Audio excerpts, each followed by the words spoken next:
Patawarin ninyo ang sa inyo'y umuusig. Pagpalain ninyo ang inyong kaaway. Huwag kayong magmalinis. Lahat ay nagkasala. Magpatawaran kayo. Amen. Good morning mga kapatid. Sa tao, meron silang kasabihan yung first love never dies. Sa tao yun first love never dies. Pumalpak yung first love niya, meron na siyang second love. Pumalpak na naman, meron siyang third love. Sa tao pwede yun Kasi ang pag-ibig o ang pagmamahal nasa espiritu at kaluluwa yun Nasa memory yun nasa emotion. So it will never die. Kahit patay na yung tao na yun, mahal na mahal mo pa rin yun. At pumalpak man, yung unang pagmamahal mo, kung mo first love mo yun, mahal mo talaga siya, kahit matanda na kayo, mahal mo pa rin siya. Pero sa Diyos, iba. Walang second love, walang third love. First love lang. Pag pumalpak ka sa first love, tapos ka na. Hindi ka na pwede. Malibang bumalik ka sa una mo pag-ibig.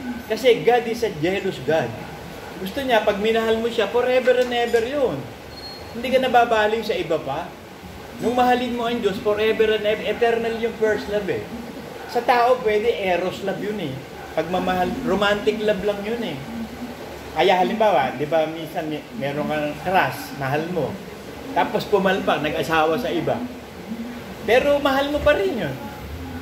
Tapos, nung mamatay yung asawa, nagkaroon ka ng chance, pumamahal mo pa rin yun, liligawan mo pa rin yun. Pumalpak ka na naman, may second love pa rin Pumalpak, may third love. So maraming eros love ang tao. Pero sa Diyos, no way. No way ka. Kapag pumalpak ka sa unang pag-ibig, wala ka na. Malibang bumalik ka sa unang mong pag-ibig, kaya wala second love Kaya may sinasabi sa Bible diyan, kapag tumalikod na, wala nang pag-asa magsisi. Iniwan mo yung first love Ang pag-asa mo, makabalik ka sa first love. Basahin natin ang tungkol sa first love. Revelation 2:1-7. Sa anghel ng iglesia sa Efeso ay isulat mo,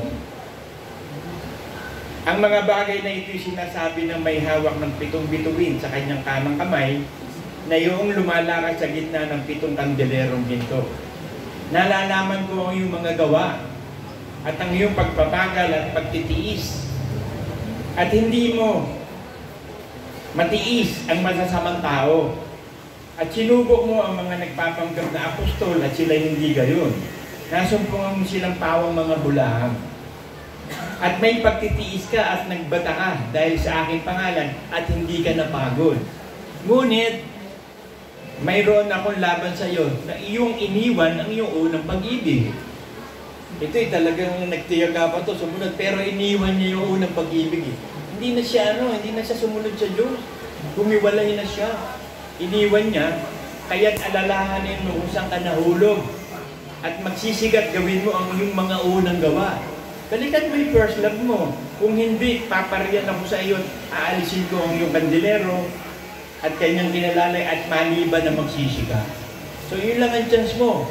Kasi may nakalagay sa Hebrew 6:4-6 ang ganito.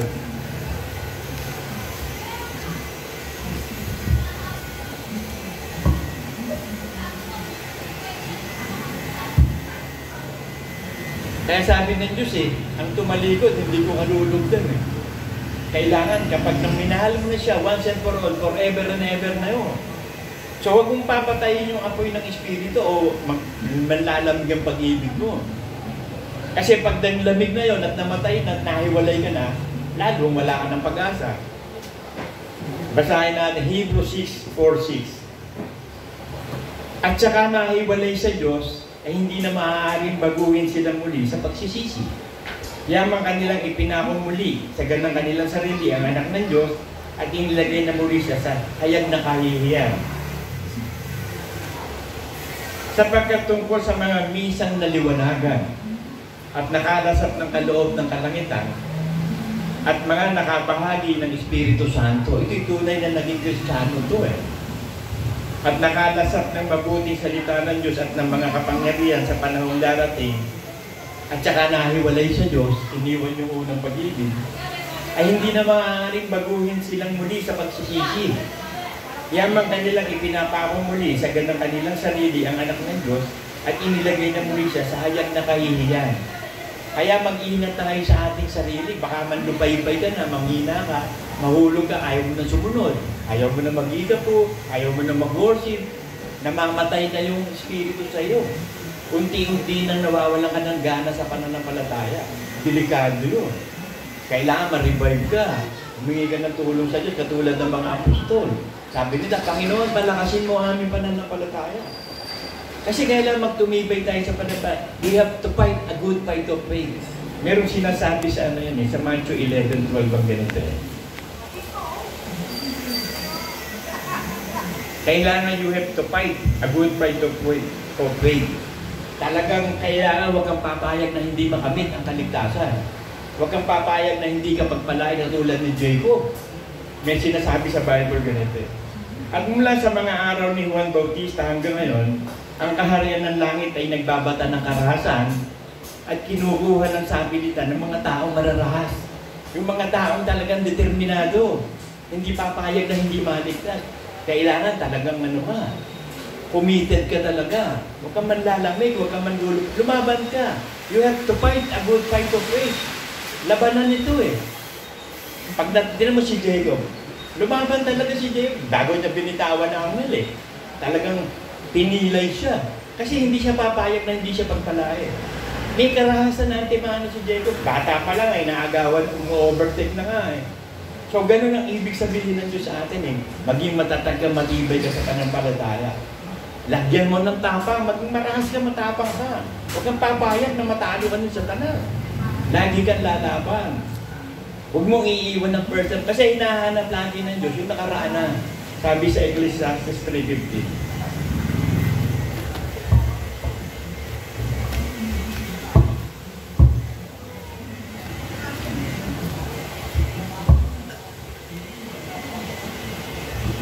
Ang nangyari sa nagdaan ay nangyari na. At ang mangyayari pa ay nangyari na rin. At hinahanap muli ng Diyos ang nakaraan na. So, hinahanap na yung init ng pagmamahal mo. Yung una mong pag-ibig kasi sa jealous ka eh. Ayaw ng Diyos na ano siya, papalitan mo siya. Kaya love God above all eh. Alam ng Diyos kung sino yun. Kaya ibinigay niya Espiritu Santo. Ngayon yung may Espiritu Santo, sigurado yan, may tatak ng kaligtasan yan, hindi magmamaliw yan. Hindi bibitaw yan. Bagamat ginugoyo ni Satanas yan, hindi magogoyo. Bagamat gumagawa si Satanas ng paghahadlang, lalaban yan. Lalaban niya na may kaharasan, may katapangan. He will be fighting a good fight of faith. Sabi sa 2 Timothy.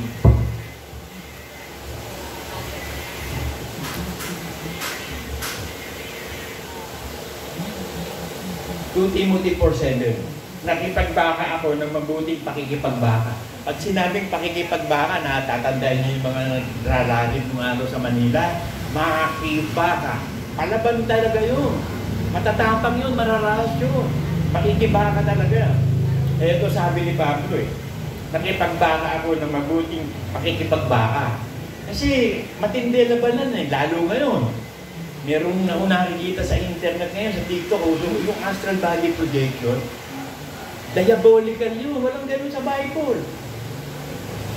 Tapos kung ano-ano sinasabi, kilala niyo itong artista na to. Yun ang bago ngayon. Kasi kinukonsider nila mga alien eh. Ang tingin ko dyan, alam nyo, kapag nagkaroon ng radyo, palalabasin nila na kinuha ng alien yung nawala. Kasi miski ang US, inilalabas na nila sa Area 51, yung mga ebidensya daw ng mga may UFO, may alien. Oo, pwede may ebidensya katamaki, pero demonic lahat yan, gawa ng diablo lahat yan. Hindi totoo lahat yan, illusion lang lahat yan. Kasi alam nang sa US na pag nag-rapture, maraming maiiwan eh. Kaya sa kanila nga, meron silang mga batas na halimbawa sa airport. Meron 2 piloto, pag born na ng isa doon, kinakailangan may unbeliever na kasama. Paano kung rapture eh, hindi magkakaras yung aeroplano. Ganun yun. Alam din nila mangyayari. Kaya parang nakikinig ito. Kaya naglalabasan na yun kung ano-ano mga gawa ng demonyo ngayon. Astral body bro. Mga Hindu ano yan eh, teachings yan eh. Tapos ito nga, napag-using ko, sa TikTok, madalas makikita mo eh, ang daming ipinakikita, ebidensya ng alien, UFO. Sabi ko, ba't may mind setting na? nagmamindset na kapag nag-rapture, sabihin, kinuha ng alien. Miski dito sa Pilipinas, marami na rin member niyan eh. Yung naniniwala sa mga alien, naniniwala sa mga gano'n, mga supernatural sila. Ewan, may tawag sa kanila eh. Kaya mag-iingat tayo sa huling panahon kasi gagawa ang diablo na kung anong paraan para iligaw ang marami. Pero tayo, kung ang unang pag-ibig natin ng Diyos, huwag kang bibitaw. Magtiyag ka kang manatili, sabi sa 1 Corinthians 15.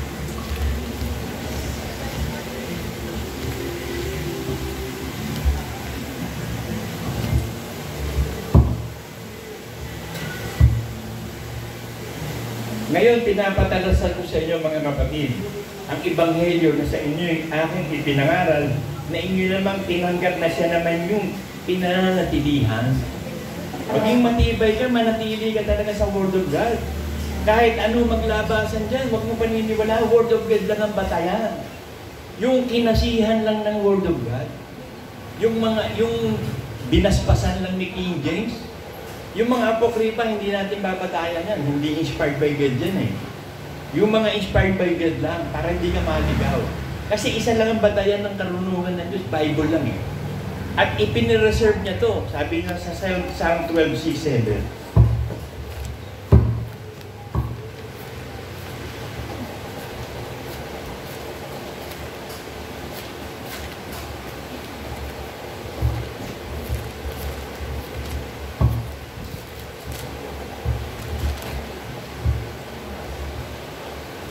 Ang mga salita ng Panginoon ay dalisay na salita. Pag sinabing dalisay, pure yan eh. Napatunayan na yan.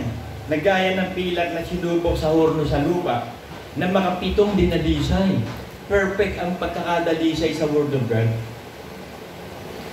Iyong iningatan sila o Panginoon, iyong pakaingatan sila mula sa lahing ito magpakailanman. So pinanatili ng Diyos yan. Hawak kasi ng Israelite sa mga scripture eh. Yung isinulat ni Moses, dala nila yun eh. Yung mga isinulat ng mga prophet, dala nila yun eh. Kahit nung mabihang sila sa Babylonia, dala nila yun eh. Yung mga eskriba ng Israel, nagsusulat yun. Ipinireserve ng Diyos up to this present period. Walang nawalay.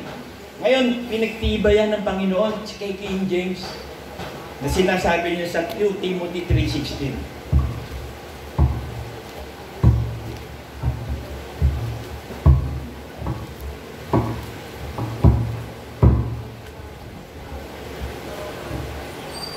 Ang lahat ng mga kasulatan na kinasihan ng Diyos ay mapapakinabangan din naman sa pagtuturo, sa pagsansala, sa pagsaway, sa ikatututol mga nasa katuwiran.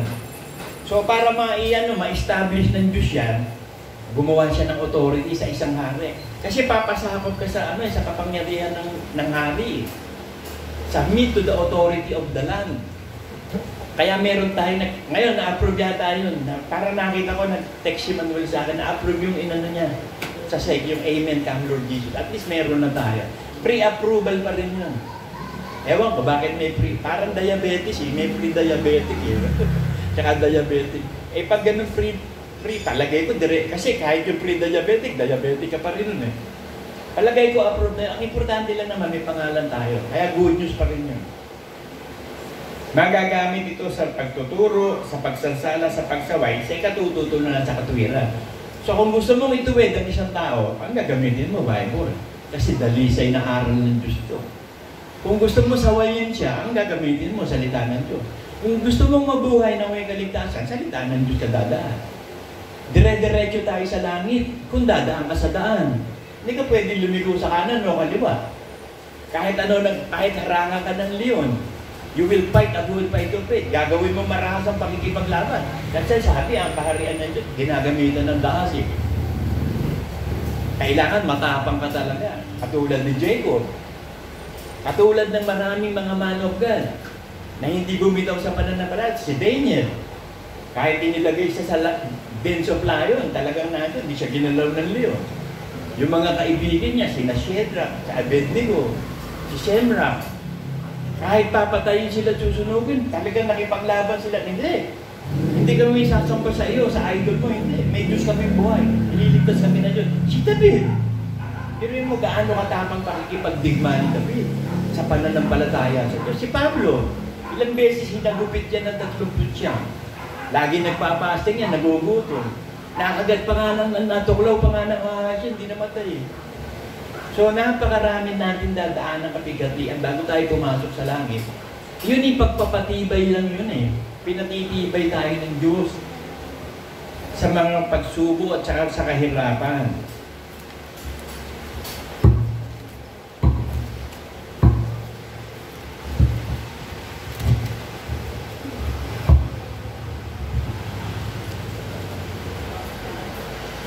Kasi maraming manlalamig na sa huling araw eh. Maraming manlalamig ang pag-ibig at baka iwan na nila unang pag-ibig. Sabi sa Matthew 24:12.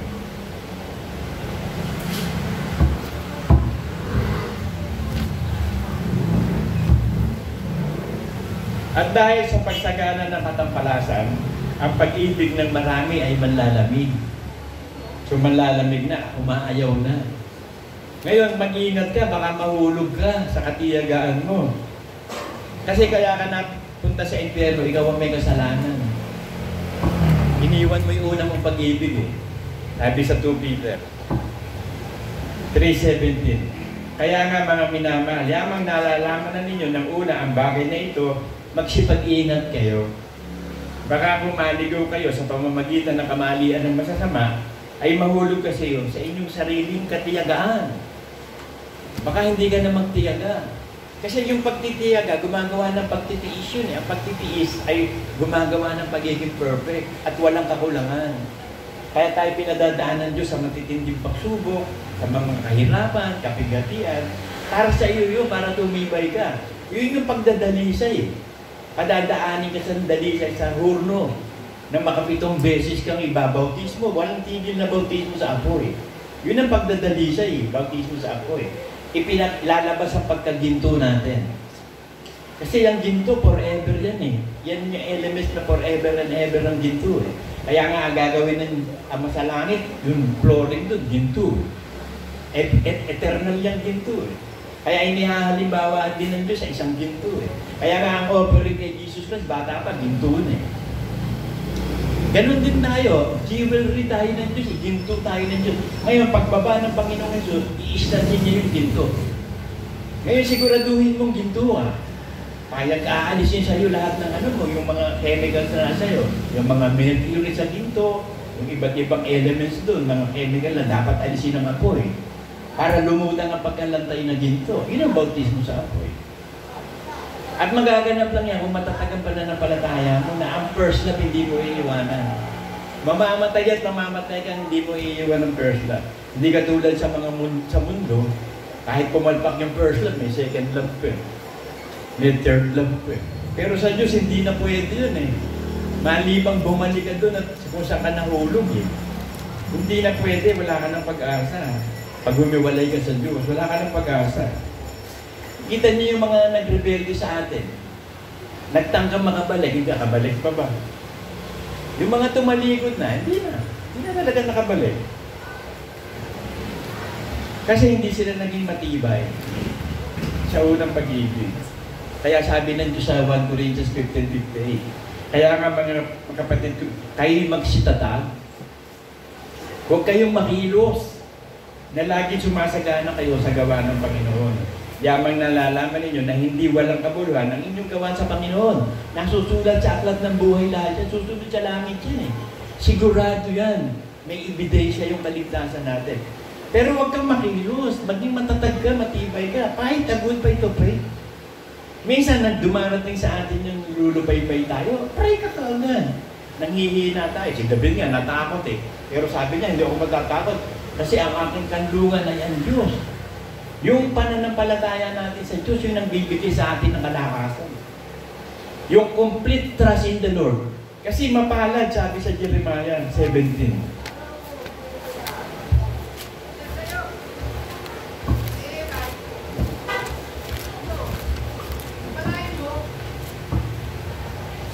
Kahit ano pa nagaganap, napakatibay mo sa pananampalataya. Ito sabi, mapalad ang tao na tumitiwala sa Panginoon at ang pag-asa ay sa Panginoon. Sapagkat siya magiging parang punong kahoy na itinanim sa tabi ng tubig. Pag sinabing punong kahoy na itinanim sa tubig, may support ng tubig yun, ang lakas mo. Lagi sariwa yun. Umuusbong yun, lumalago yun, tumitiba yun. Kasi tinanim sa tabi ng tubig eh. Nandidiligan ng tubig, ng Word of God. At nag-uugat sa tabi ng ilog at hindi matatapag pagka ang init dumarating. Kundi ang kanyang dahon ay nagiging sariwa at hindi mababalik sa taon ng pagkatuyo o magliligat man ng pagbubunga. Siguradong magbubunga, siguradong lalago. Sa tabi ng tubig, suportado ng Word of God. Kailangan ang tubig kasi, yun ang tubig na naglilinis na may salita eh. Kaya pag binautis mo ka sa tubig, yun yung salita na naglilinis sa'yo, naboborn again ka, nalilinis kasalanan mo. Pag ahon mo sa tubig, banal ka na, bago nilalang ka. Tapos ibabautis mo ka sa Espiritu para subukan ka. Pagdawin ang pagkaginto mo, at walang tigil niya hanggang sa dumating na ang Panginoong Hesus.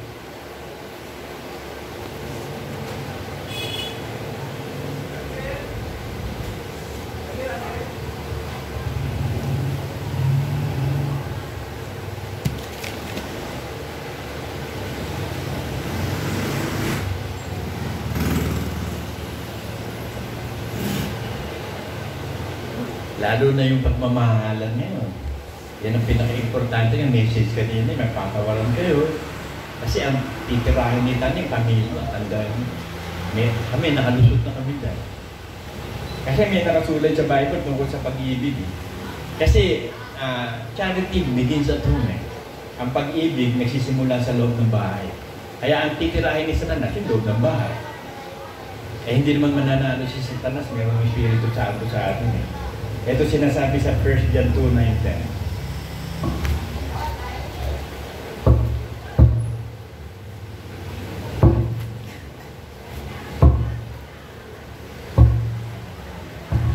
Kasi sabi ng Diyos sa Timothy, ang hindi kumakandili sa kanyang sariling sambahayan, dahil pa niya, masahol pa siya sa hindi mananampalataya. Kaya, ang ginawa ng Diyos, ang pag-ibig at sisimula sa loob ng bahay. Mula sa pinuno. Kung ang pinuno man doon ay lalaki o babae ang nagpasimula ng pananampalataya, dadaloy sa loob yun. Ngayon, may sinasabi tungkol sa pag-ibig sa kapatid. 1 John 2:9-10.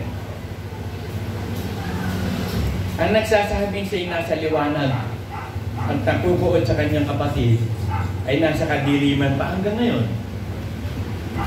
Kung sinasabi mo nasa Diyos ka, nasa liwanag, napupuot ka sa kapatid mo hanggang ngayon eh. Nasa kadiliman ka. Ang umiibig sa kanyang kapatid ay nananahan sa liwanag. At sa kanya ay walang anumang kadahilan ng ikatitisyon. Hindi ka matitisyon. You don't see evil, you don't hear evil. You are dead to self. Kahit ano gawin pa sa'yo ng kapatid mo, kahit ano sabihin sa'yo, kahit execute ka, you are dead to self. Hindi ka matitisyon. Yun yung nasa liwanag. Kasi ang natitisyon, nasa bilyon. O kaya pilay ka, tulad ko. Pipilay-pilay ako, kaya ako natisyon. Pero yung nasa liwanag, hindi ka matitisyon kasi nakikita mo dinadaanan mo. At ang dinadaanan natin si Kristo. And the Word of God is the lamp to our feet. Parang may ilaw yung paa natin pag tayo tumapak at ang dinadaanan natin si Kristo, nagliliwanag yung paa. Di ba sa mga bata meron ganyan, yung mga sapatos? Pag itinapak, nagliliwanag. Ganun tayo, may liwanag. Sa bawat dadaanan natin may liwanag. Saan man tayo pumaroon, di tayo pababayaan ng Diyos. Sabi sa Joshua 1:9.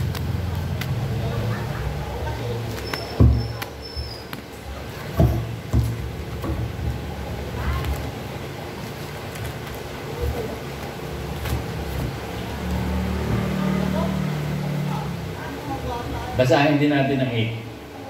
Ang aklat na ito ng kautusan, huwag mahihiwalay sa iyong bibig, kundi yung pagbulayan araw at gabi upang yung masunod na gawin ang ayon sa lahat ng nakasulat dito.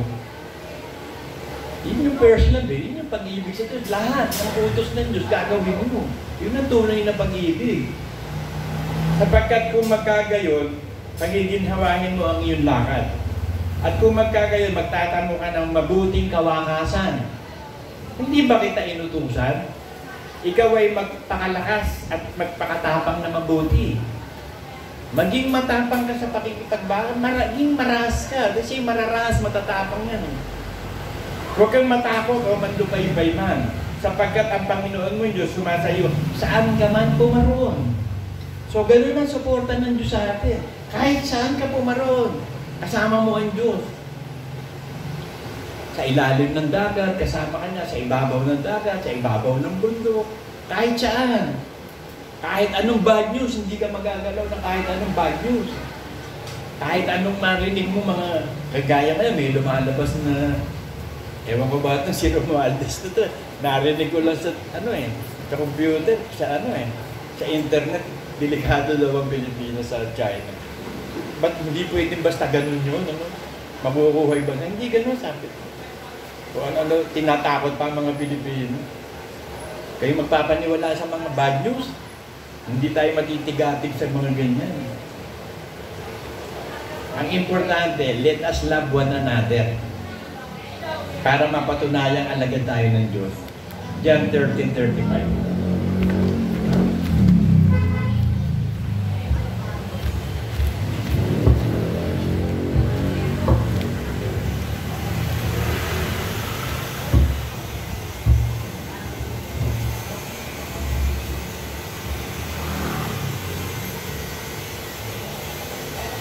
May isang bagong utos ang sa inyo ibibigay ko, na kayo mag-ibigan sa isa't isa, na kung paanong inibig ko kayo, mag-ibigan naman kayo sa isa't isa. Ito yung pag-ibig ng Diyos. Ito yung first love. Na ang pag-ibig na iibig natin sa ating kapatid, nung siya'y makasalanan pa. Yun ang pag-ibig ni Kristo eh. Napako sa krus, namatay siya, nung tayo makasalanan pa. At ito ang pag-ibig na iibig nyo. Kung paano ko kayo inibig. Iibigin mo ang iyong kapatid. Sa ganito yung makikilala ng lahat ng tao na kayo aking mga alagad. Kung kayo may pag-ibig sa isa't isa. Alam niyo ba na ito yung downfall ng LCJ Ministry? Ito yung, walang nag-iibigan dito, mga pastor, nag-aaway-away. Yung pastor, kinakawawa member. Yung kapwa bishop, pastor, naglalaban-laban, walang nagmamahalan. Sana tayong nalabing iglesia, nakita na natin sa ating mga sarili na tayo ngayon niran, tayo yung labi, tayo yung remnants ng LCJ na tunay na nagmamahalan para pwede na natin sabihin, Amen, come Lord Jesus.